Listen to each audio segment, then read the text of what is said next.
Good morning, praise the Lord. Today, May 17th, we'll talk about joy in the Lord. We'll see how Paul rejoiced in Christ in 7 ways. In Philippians 4:4, he says, "Rejoice in the Lord always." Paul's transformation brought in a lot of joy into his life. We'll see in what ways he rejoiced.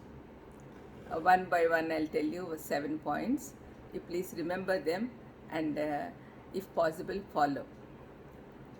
First one is, he says in 2 Corinthians 7:4, "I am exceedingly joyful in all our tribulations." Before his conversion, Paul enjoyed creating tribulations for all the believers who went in Christ's way. But when he came to know the truth, he enjoyed in his tribulations since they brought him close to Christ. The tribulations brought him close to Christ. Second one is in 2 Corinthians 7:9, he says he rejoiced when the church believers were led to repentance and later transformed. Paul's main aim was to lead Gentiles to Christ with broken hearts. Third one is 2 Corinthians 12:15, Paul says that he will very gladly spend and be spent for their souls. Will be glad to spend and be spent for their souls. Paul had the burden of bringing the lost souls to God. For that purpose, we also need to spend our time, talents, and treasures for Christ's work.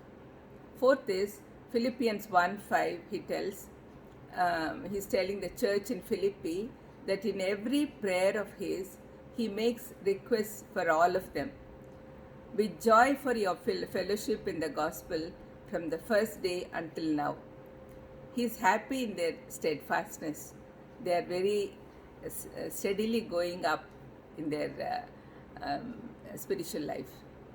Fifth is Philippians 1:18, Paul says that in every way, whether in pretense or in truth, Christ is preached, and in this I rejoice, yes, and will rejoice.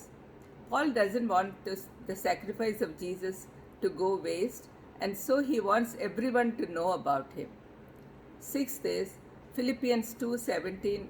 Paul rejoices when he is being poured out as a drink offering on the sacrifice and service of your faith.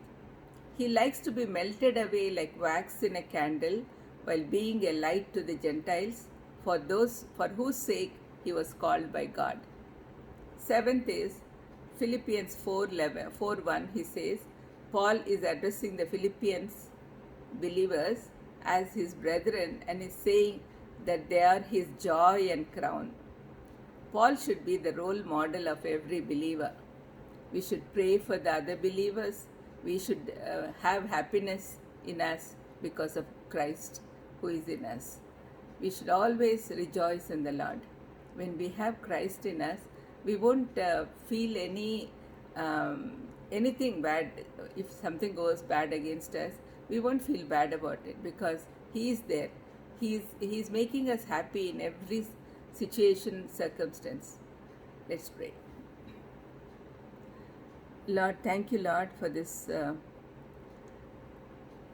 truth that we always can have joy in you, Lord. Please help us to be like Paul. In Jesus' precious name I ask. Amen. Amen.